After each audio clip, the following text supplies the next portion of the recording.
السلام علیکم ورحمۃ اللہ وبرکاتہ نحمدہ ونصلی علی رسولہ الکریم اما بعد فاعوذ باللہ من الشیطان الرجیم بسم اللہ الرحمن الرحیم رب اشرح لی صدری ویسر لی امری واحلل عقدۃ من لسانی یفقہوا قولی اللہم فقہنا فی الدین وعلمنا تأویل رب یسر ولا تعسر وتمم بالخیر اللهم لا سهل إلا ما جعلته سهلا وأنت تجعل الحزن سهلا إذا شئت اللهم أحسن عاقبتنا في الأمور كلها وأجرنا من خزي الدنيا وعذاب الآخرة آمین ثم آمین۔ سب کو ویلکم کرتی ہوں اس دعا کے ساتھ کہ اہلا و سہلا و مرحبا، یا رب بنا دے ہم سب کو اہل القرآن و اہل التقوی و مغفرہ الہی آمین۔ سورۃ یونس آیت نمبر 15۔ اعوذ باللہ من الشیطان الرجیم بسم اللہ الرحمن الرحیم وَإِذَا تُتْلَى عَلَيْهِمْ آيَاتُنَا بَيِّنَاتٍ قَالَ الَّذِينَ لَا يَرْجُونَ لِقَاءَنَا ائْتِ بِقُرْآنٍ غَيْرِ هَذَا أَوْ بَدِّلْهُ قُلْ مَا يَكُونُ لِي أَنْ أُبَدِّلَهُ مِنْ تِلْقَاءِ نَفْسِي إِنْ أَتَّبِعُ إِلَّا مَا يُوحَى إِلَيَّ إِنِّي أَخَافُ إِنْ عَصَيْتُ رَبِّي عَذَابَ يَوْمٍ عَظِيمٍ۔ ہماری صاف صاف باتیں سنائی جاتی ہیں تو وہ لوگ جو ہم سے ملنے کی توقع نہیں رکھتے کہتے ہیں اس کی بجائے کوئی اور قرآن لاؤ نا، تو اس میں کچھ ترمیم کر دو، یعنی خود کو نہیں بدلنا چاہتے، کہتے ہیں اس کی احکامات میں تھوڑی لچک پیدا کرو۔ نہ تو اللہ کے نبی تھے اس معاملے میں کہ وہ کر سکتے تھے، تو نہ ہی عام انسان کوئی کر سکتا ہے۔ اے محمد صلی اللہ علیہ وسلم ان سے کہیے میرا یہ کام کبھی نہیں ہے کہ اپنی طرف سے کہ میں اس میں کوئی تبدیلی پیدا کروں، میں تو بس اس وحی کا پیروکار ہوں جو میرے پاس بھیجی جاتی ہے، اور اگر میں اپنے رب کی نافرمانی کروں تو مجھے ایک برے ہولناک دن کے عذاب کا ڈر ہے۔ اور کہو اگر اللہ کی مشیت یہی ہوتی تو میں یہ قرآن تمہیں کبھی نہ سناتا، یعنی اللہ کی اس میں مشیت ہے تو میں تمہیں سنا رہا ہوں نا، میں اپنی مرضی سے تو نہیں کر رہا نا۔ یہ ایک حق ہے جو مسلمان کا دوسرے پہ ہے کہ انسان دین سیکھتا ہے تو اسے سکھانا بھی چاہیے، اور اللہ تمہیں اس کی خبر تک نہیں دیتا، اور اللہ تمہیں اس کی خبر تک نہیں دیتا، آخر اس سے پہلے میں ایک عمر تمہارے درمیان گزار چکا ہوں، کیا تم عقل سے کام نہیں لیتے؟ پھر اس سے بڑھ کر بھلا ظالم کون ہوگا؟ یہ سب سے بڑا ظلم ہے جو اللہ پہ جھوٹ باندھے، اللہ کی باتوں کو اپنی باتوں کو اللہ کی باتیں بنا کے پیش کرے۔ تو یہاں اللہ تعالیٰ کے نبی ایک لاجک پیش کر رہے ہیں کہ یہ اگر اللہ تعالیٰ نے مجھ پہ قرآن وحی کے ذریعے نازل کیا تو تبھی سنا رہا ہوں، اس سے پہلے 40 سال زندگی رہی ہے، ایسی باتیں میں نے پہلے کبھی کی تھی؟ اب ظاہر اللہ کا حکم ہے تو میں کر رہا ہوں نا۔ اور جھوٹ بولنے والے، اللہ کے اوپر جھوٹ کرنے والے سب سے بڑے ظالم ہیں، اور جنہوں نے اللہ کی آیات کو بھی جھٹلایا، اور یقیناً وہ کون ہے؟ مجرم لوگ، کبھی فلاح نہیں پا سکتے ایسے لوگ۔ وَيَعْبُدُونَ مِن دُونِ اللَّهِ مَا لَا يَضُرُّهُمْ وَلَا يَنفَعُهُمْ، یہ لوگ اللہ کے سوا اس کی پرستش کرتے ہیں جن کو نہ تو نقصان پہنچا سکتے ہیں نہ نفع، اور یہ کہتے ہیں کہ اللہ نے کہ ہاں ہمارے سفارشی ہیں۔ انسان ہمیشہ پیروں کو، مریدوں کے لیے پیر، اور مزار اور بت پرستوں کے لیے بت، یہ سارے یہی ہوتے ہیں کہ یہ تو اللہ تک پہنچانے کا ذریعہ ہے۔ محمد صلی اللہ علیہ وسلم ان سے کہیے کیا تم اللہ کو اس بات کی خبر دیتے ہو جسے وہ نہ آسمانوں میں جانتا ہے نہ زمین میں؟ سبحان اللہ۔ یعنی یہ کرتوت تم کرتے ہو نعوذ باللہ، جیسے اللہ کو اس کی تو خبر ہی نہیں تھی، تمہیں اللہ نے ایسے کوئی سورس پیدا کیے تھے تو اللہ کو پتہ ہی نہیں چلا کہ یہ میں نے سورس لاڈر رکھے ہوئے ہیں، ان کے ذریعے سے تو نے اوپر تک پہنچنا ہے۔ وہ پاک ہے، وہ بالا برتر ہے اس شرک سے جو تم لوگ کرتے ہو۔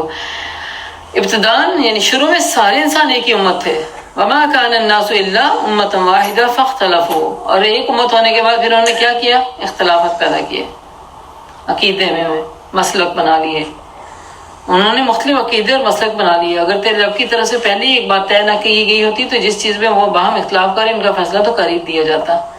دیکھیں یہ پھر عقیدے میں بگاڑ بھی اسلام انسان کو خوار کرنے والا ہے، اور مسئلے کی چیزوں میں پڑھنا بھی بہت زیادہ انسان کو حق سے دور کرنے والی چیزیں ہیں۔ وَيَقُولُونَ لَوْلَا أُنزِلَ عَلَيْهِ آیَةٌ مِّن رَّبِّهِ، وہ کہتے ہیں کہ اس نبی پر اس رب کی طرف سے کوئی نشانی کیوں نہ اتاری گئی. ان سے کہو غیب کا مالک و مختار تو صرف اللہ ہے. اچھا تو انتظار کرو، میں بھی انتظار کرتا ہوں. قرآن سب سے بڑا معجزہ ہے. اس معجزے سے بڑھ کے کوئی معجزہ ہو سکتا تھا؟ لیکن اس کے اوپر بھی انہیں اور معجزے چاہیے تھے. لوگوں کا حال یہ ہے کہ مصیبت کے بعد جب ان کو ہم رحمت کا مزہ چکھاتے ہیں تو فوراً ہی وہ ہماری نشانیوں کے مقابلے میں چال بازیاں شروع کر دیتے ہیں. قحط آیا تو آزمائش آئی تو قحط کا ذمہ کسی اور کو ٹھہرا دیا، اور قحط ٹل کے اگر افزائش نسل شروع ہو گئی تو اس میں اپنی مہارت، اپنی قوت، اپنی اتھارٹی بنا لی.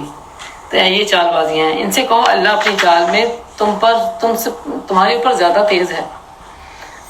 اس کے فرشتے تمہارے سب مکاریوں کو قلم بند کر رہے ہیں، لکھ رہے ہیں ساتھ ساتھ. وہ اللہ ہی ہے تو جو تم کو خشکی میں اور تری میں چلاتا بھی ہے.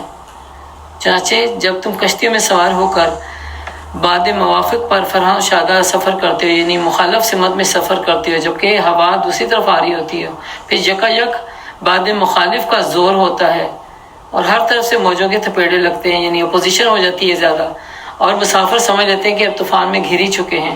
اس وقت سب اپنے دین کو اللہ کے لیے خالص کر کے اس کو پکارتے ہیں اور دعائیں کرتے ہیں. اگر تو نے ہم کو اس بلا سے نجات دے دی، لئن انجیتنا من ہذہ لنکونن من الشاکرین، ہم ضرور شکر کرنے والے ہو جائیں گے. یہ سمندر میں چلنا اور اس زمین پہ چلنا بہت بڑی نشانیوں میں سے ہے. اگر یہ کشش ثقل جس کو ہم گریوٹی کہتے ہیں نہ ہوتی تو ہم ایک قدم آگے نہیں اٹھا سکتے تھے. اور اس زمین کے پیٹ میں ہم نے دیکھا نا کیا کچھ ہے، یاد ہے، پتہ ہے؟ اس کے پیٹ میں سب سے پہلے پانی ہے اور اس کے نیچے آگ ہے. اور یہ اپنے محور کے گرد پوری رفتار سے روٹیٹ کر رہی ہے. گھومتی ہوئی چیز میں بیٹھ کے چل کے دکھائیں ذرا. بچوں کے ہوتے ہیں نا ایسے جو گھومنے والے جھولے، اس میں اپنی سیٹ پہ بیٹھ کے انسان لڑک رہا ہوتا ہے اور بیلٹس بھی لگائی ہوتی ہیں سیفٹی کے لیے، پھر بھی انسان کہتے ہیں نا الٹیاں کر رہا ہوتا ہے اور کچھ کر رہا ہوتا ہے. اور یہاں پہ اللہ تعالیٰ کہتے ہیں تمہیں کبھی غور نہیں کیا اس زمین پہ تم کیسے چلتے ہو؟ اور کشتی کی جو سمندر میں ڈالی جاتی ہے، سبحان اللہ، اتنی ٹنوں منوں کی ہے، اس پانی کی سرفس پہ کون ہے اس کو ٹھہرائے رکھتا ہے؟ ہم ایک تنکا پھینکیں نا، ایک روڑی بھی پھینکیں تو وہ کہاں جاتی ہے؟ نیچے جاتی ہے. اللہ اکبر. تو انسان کے لیے تو نشانیوں کے بڑے دروازے کھلے ہیں اگر انسان شعور والا ہے. مگر جب وہ اس کو بچا لیتا تو پھر وہی لوگ حق سے منحرف ہو کر زمین میں بغاوت کرنے لگتے ہیں. مشکل پڑی تھی، اللہ والے بن گئے، شکر گزاری کرنے کے وعدے کر لیے، لیکن جب مشکل ٹل گئی تو پھر وہی بغاوت. لوگوں تمہاری یہ بغاوت الٹی تمہارے خلاف پڑی ہے. دنیا کی چند روزہ مزے تو لوٹ لو، پھر ہماری طرف تمہیں پلٹ کر تو آنا ہی آنا ہے. اس وقت ہم تمہیں بتا دیں گے کہ تم کیا کرتے رہے. فَنُنَبِّئُكُم بِمَا كُنتُمْ تَعْمَلُونَ. دنیا کی یہ زندگی جس کے نشے میں مست ہو کر تم ہماری نشانیوں سے غفلت برت رہے ہو، اس کی مثال ایسی ہے جیسے آسمان سے ہم نے پانی برسایا اور زمین کی پیداوار جسے آدمی اور جانور سب کھاتے ہیں خوب گھنی ہوگی. پھر اے اس وقت جبکہ زمین اپنی بہار پر تھی اور کھیتیاں بھی بنی صبری کھڑی تھی اور ان کے مالک سمجھ رہے تھے کہ اب ان سے ہم فائدہ اٹھانے ہی والے ہیں اور ان اٹھانے پر قادر بھی ہیں. یکا یک رات کو یا دن کو ہمارا حکم آ گیا اور ہم نے ایسے اسے سارے کا سارا غارت کر کے رکھ دیا، گویا کل وہاں کچھ تھا ہی نہیں. اس لیے ہمیشہ اللہ تعالیٰ پہ بھروسہ، توکل اور راضی کو مالک و خالق اسی کو سمجھنا چاہیے. کبھی اپنی محنت اور اپنے بل بوتے پہ نہیں جانا چاہیے کہ میں چونکہ یہ اور یہ کرنے والی ہوں تو اس کی وجہ سے مجھے تو بس اس کا اینڈ رزلٹ ملے گا. تو یہ بھی ایک تکبر کا زوم ہوتا ہے نا جب انسان ایسی باتیں کرتا ہے. اس طرح ہم کھول کھول کر نشانیاں بیان کر رہے ہیں ان لوگوں کے لیے جو سوچنے سمجھنے کی صلاحیت رکھتے ہوں یا تفکر کرنے والے ہوں. واللہ یدعو الی دار السلام. اللہ تمہیں دار السلام کی طرف دعوت دے رہا ہے. دار السلام کون ہے؟ کیا ہے؟ یہ دین ایمان ہے، یہ اللہ کے نبی کا طریقہ ہے، یہ قرآن کی دعوت ہے. ہدایت اس کے اختیار میں، جس کو چاہتا ہے سیدھا راستہ دکھاتا ہے. جن لوگوں نے بھلائی کا طریقہ اختیار کیا ان کے لیے بھلائی ہوگی اور مزید فضل بھی ملے گا. ان کے چہروں پر سیاہی اور ذلت نہیں چھائے گی. وہ جنت کے مستحق ہوں گے جہاں وہ ہمیشہ رہیں گے. جن لوگوں نے برائیاں کمائی ان کی برائی جیسی ہے ویسا ہی بدلہ دیا جائے گا. اور فضل سے مراد ہم سب کو پتہ ہے نا کہ آخرت میں بھی اللہ ہمیں جنت اپنے فضل سے دینے والا ہے. اور جنت میں جا کے جب انسان دل شاد ہو جائے گا، خوش ہو جائے گا، اس کے اوپر پھر اگلا فضل کیا فرمائے گا؟ اپنا دیدار. سبحان اللہ. پھر ان کے چہروں پر ایسی، مگر وہ ان کی جن لوگوں نے برائیاں کمائی ان کی برائی جیسی ویسا ہی بدلہ ملے گا. ذلت ان پر مسلط ہو جائے گی اور کوئی اللہ سے ان کو بچانے والا نہیں ہوگا. ان کے چہروں پر ایسی تاریکی چھائی ہوئی ہوگی جیسے رات کے سیاہ پردے پڑے ہوئے ہیں. وہ دوزخ کے مستحق ہوں گے جہاں وہ ہمیشہ ہمیشہ رہیں گے.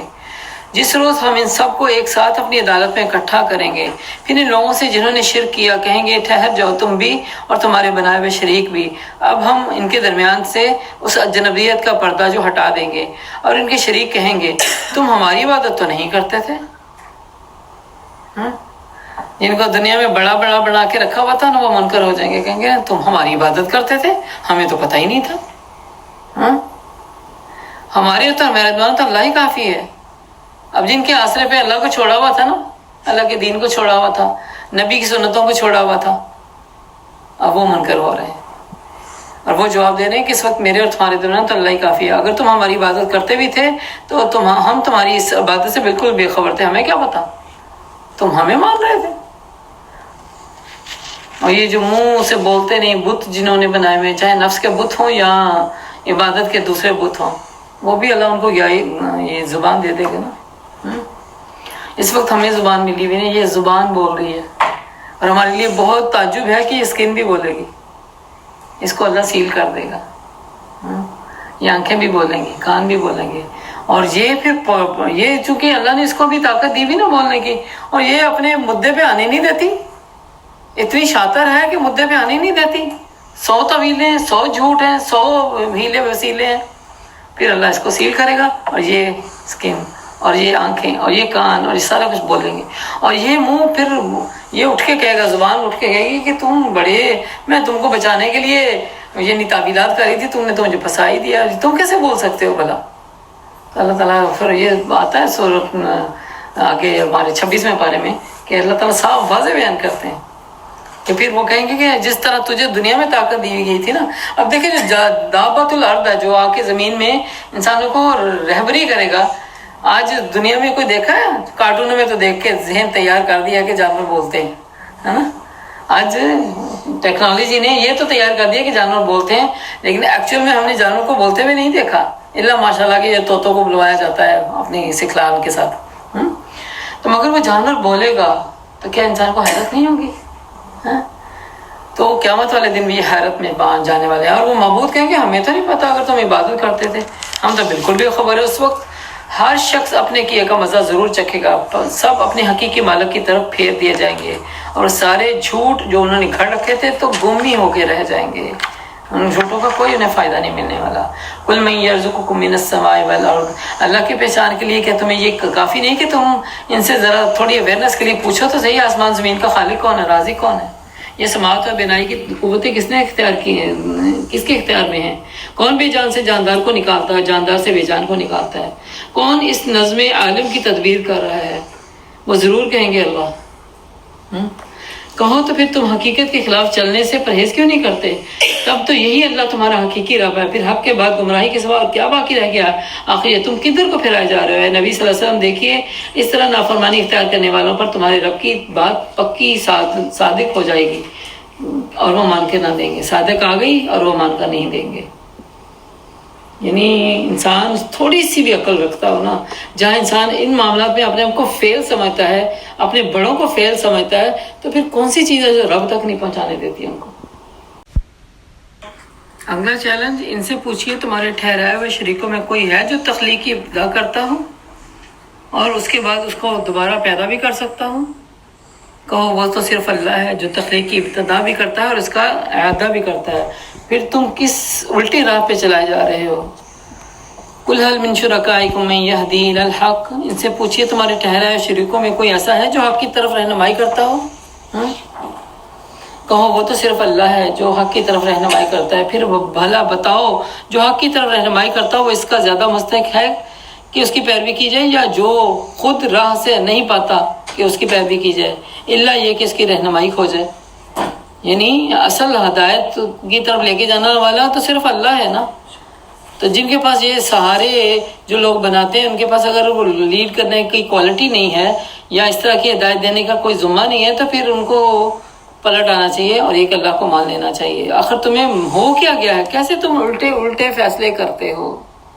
حقیقت یہ ہے کہ ان میں سے اکثر لوگ محض قیاس و گمان کے پیچھے چلے جا رہے ہیں، حالانکہ گمان حق کی ضرورت کو کچھ بھی پورا نہیں کر سکتا. یعنی خالی سوچنے سے، تمنائیں کرنے سے، وشز کرنے سے حق مل جائے گا، جنتیں مل جائیں گی، اللہ کی رضا مل جائے گی.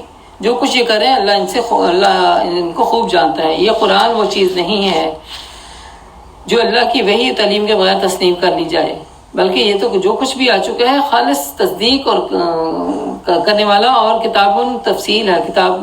الکتاب کی تفصیل ہے. الکتاب یعنی قرآن اور پچھلی کتابیں. اس میں کوئی شک نہیں کہ یہ فرما روائے کائنات کی طرف سے ہے. علم حقیقی وہی ہوتا ہے جو اللہ کی طرف سے نازل ہوتا ہے. کیا یہ لوگ کہتے ہیں کہ پیغمبر نے اسے خود تصنیف کر لیا ہے؟ کہو اگر تم اپنے اس الزام میں سچے ہو تو تم بھی ایک صورت ان جیسی بنا کے لے آؤ. اگر انسان کو ایک انسانوں میں سے کوئی کام کرتا ہو تو وہ کوالٹی دوسرے کے پاس بھی تو ہوتی ہے نا، وہ بھی کر سکتا ہے. تم بھی لے آؤ، ٹھیک ہے، یہ چیلنج ہے. اور یہ خدا کو چھوڑ کر جس کو تم بلا سکتے ہو ان کو بھی ساتھ لے لو. محمد تو اکیلے ہیں نا، تم سب کو ساتھ لے کے ایسی صورت ایک تصنیف کر دو. تو کیا ہے اصل میں یہ جو چیز ان کے علم کی گرفت میں نہیں آتی، جس کا ان کو اس کا آخر نتیجہ بھی نہیں ملا، تو اس کو انہوں نے خام خواہ اٹکل پچو میں جھٹلا دیا. یعنی بغیر تحقیق اور تدبر اور غور و فکر کے انہوں نے اس کو جھٹلایا. اسی طرح تم ان سے پہلے کے لوگ بھی جھٹلا چکے ہو. پھر دیکھ لو ان لوگوں کا انجام کیا ہوا. ان میں سے کچھ لوگ ایمان لائیں گے اور کچھ نہیں لائیں گے. یعنی آزمائشوں کے اوپر بھی اللہ تعالیٰ سخت سے سخت ٹرائل لے لے تو کچھ لوگ ماننے والے ہوں گے، باقی پھر وہی مفسدوں میں شامل ہونے والے ہوں گے. اگر تجھے جھٹلاتے ہیں تو کہہ دو کہ میرا عمل میرے لیے اور تمہارا عمل تمہارے لیے. تم اس سے بری ذمہ ہو جو میں عمل کرتا ہوں اور میں تم سے بری ذمہ ہوں جو تم عمل کرتے ہو. وآخر دعوانا الحمد للہ رب العالمین. اس دعا کے ساتھ کہ جو کچھ سیکھا الہی پڑھا اس پہ عمل کی توفیق عطا فرما اور ہمیں ایمان پہ ثابت قدمی عطا فرما. یا اللہ ہمیں ہدایت پہ قائم و دائم کر دے. یا اللہ ہمیں سعادت کی زندگی دے اور شہادت کی موت دینا. یا اللہ اس حال میں موت دینا کہ تو راضی ہو جائے. یا اللہ تعویلات کرنے سے ہمیں اپنی پناہ میں رکھ. یا اللہ سیدھی اور سچی بات کو دیکھنے، سننے، سمجھنے کے بعد عمل کی توفیق عطا فرما. یا اللہ پیارے نبی صلی اللہ علیہ وسلم کی سچی اطاعت عطا فرما. یا الہی ہر سیکھی ہوئی بات پہ عمل سے تصدیق کرنے والا بنا دے اور اس حال میں موت دینا کہ تو راضی ہو جائے. آمین ثم آمین یا رب العالمین. ربنا تقبل منا انک انت السمیع العلیم وتب علینا انک انت التواب الرحیم. سبحانک اللہم وبحمدک نشہد ان لا الہ الا انت نستغفرک ونتوب الیک. السلام علیکم ورحمۃ اللہ وبرکاتہ.